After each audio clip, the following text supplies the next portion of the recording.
Skin is our largest organ. It's our protector against outside elements, being very strong to keep us safe.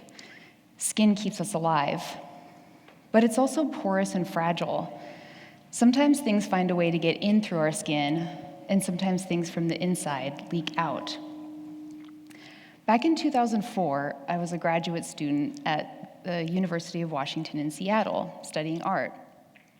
There I was, a curious artist photographer, looking around for inspiration, and I got really interested in the kelp that I discovered at the beach.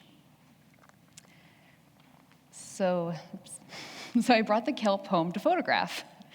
The day I was photographing, it was a beautiful sunny day with great natural light coming in the windows. I was wearing a skirt and somehow accidentally scratched my knee, causing a welt to form. Not that that was a surprise. I'd seen welts appear on my skin before, but that day I saw them in a new way. I noticed the marks on my leg and I thought, oh, that's kind of cool. It sort of looks like the texture of the kelp. So I started doodling, making these little designs on my leg. For some reason, it had never really occurred to me to do that in such an intentional way. In that moment, I liked how the marks looked, so I photographed them.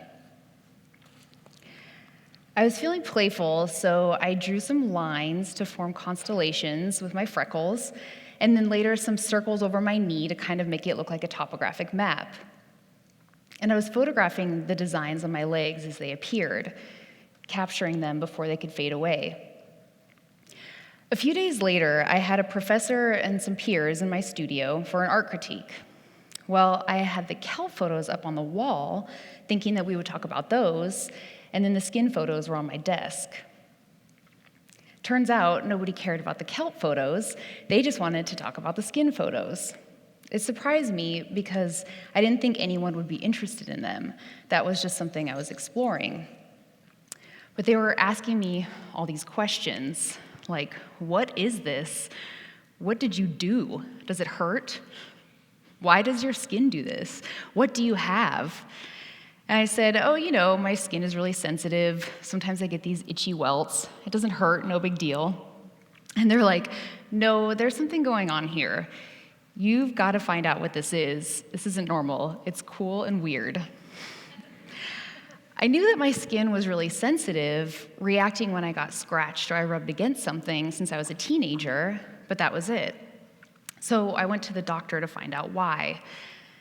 I got really lucky because she knew what it is that I have. Although it's becoming a more common diagnosis, many people, including dermatologists, don't know what it is. And she gave me the name, dermatographia. And there was my answer. I have a skin condition called dermatographia, which literally means skin writing. Due to this condition, I can draw painless temporary welts on my skin. What happens is, when there's stimulation, like a light scratch, just like what I'm doing in the video here, an excessive amount of histamine is released, causing the blood vessels to dilate at the surface of my skin. Then, in about 5 minutes, urticaria happens. Urticaria is a fancy word for itchy welts. And I did speed up the video so that you can see them come, so you don't have to wait 5 minutes. These welts will last about 30 minutes or so, and once they fade, they're gone forever. Temporary art. Dermatographia affects about 5% of the population, and actually I think that number might even be higher because a lot of people don't know they have it, just like I didn't until I received my diagnosis. The cause of dermatographia is unknown. Also, there's no cure for it, but I've learned through trial and error that with diet and lifestyle changes, the symptoms ease up and are less severe. Symptoms include itchiness of varying degrees, some people itch more than others, and feelings of heat and warmth at the site of the irritation. It doesn't hurt, but it can be very irritating when things come into contact with my skin. To put it another way, it's like an allergy to certain kinds of touch. The thing about this condition is that everything I come into contact with that slightly scratches my skin leaves a mark. So there's a fleeting, visible record of every encounter. On that sunny day in Seattle, I decided to take advantage of this phenomenon by directing it and making it art. It felt great once I found out the name and all this information about dermatographia, because I finally knew what my skin was doing.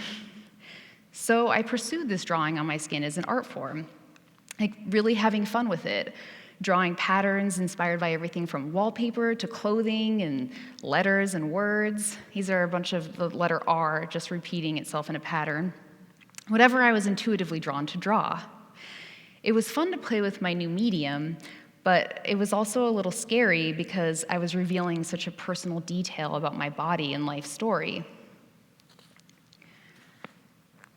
Luckily, I had the encouraging support of some colleagues in and out of school, but a lot of people also thought what I was doing was gross. Like it's a bad thing to show something personal that goes outside the boundaries of traditional beauty. You should keep it to yourself, someone once told me. Needless to say, I stuck with it despite the criticism and insecurities and how vulnerable I felt.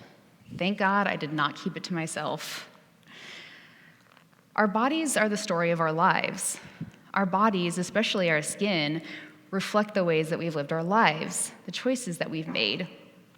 Like skin that's been out in the sun a lot maybe has more freckles or wrinkles.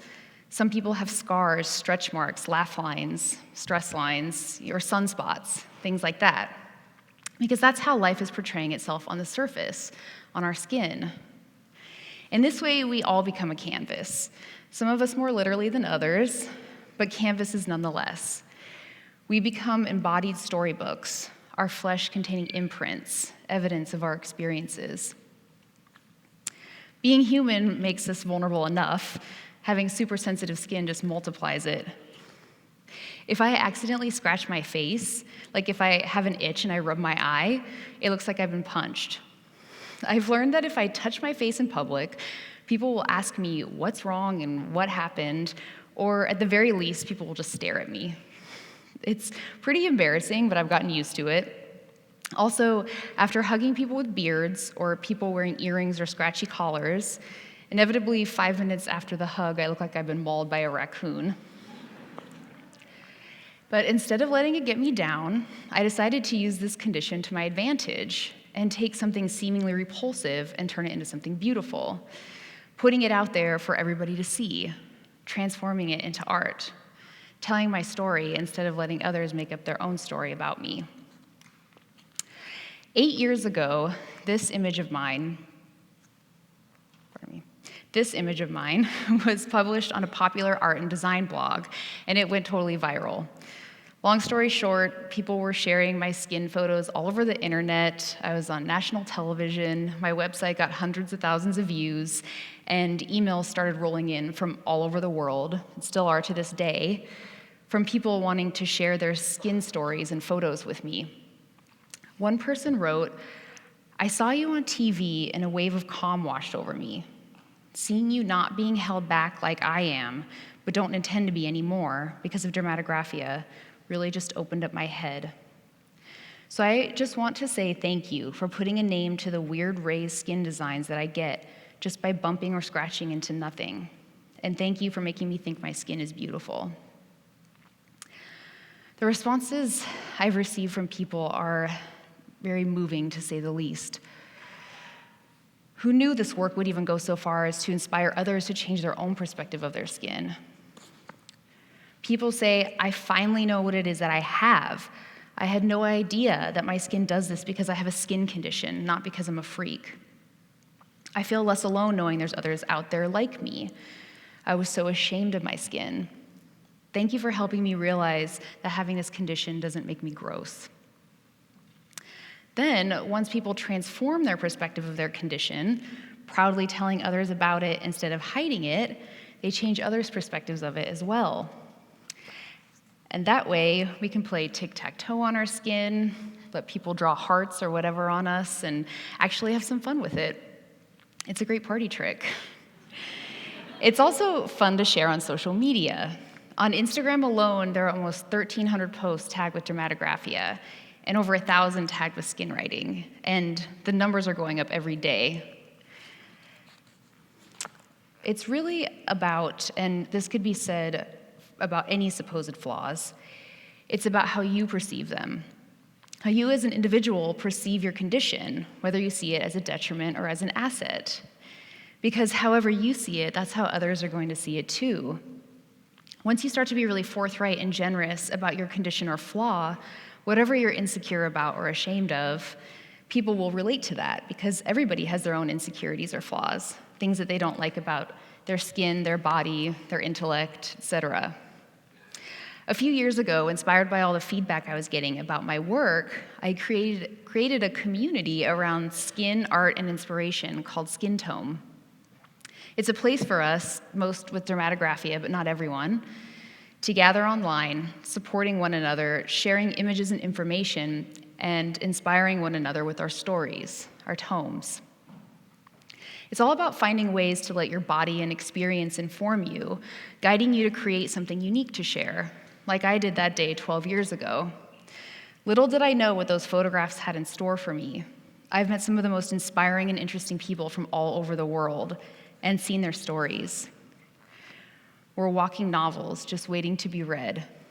Look no further than yourself for inspiration. Thank you.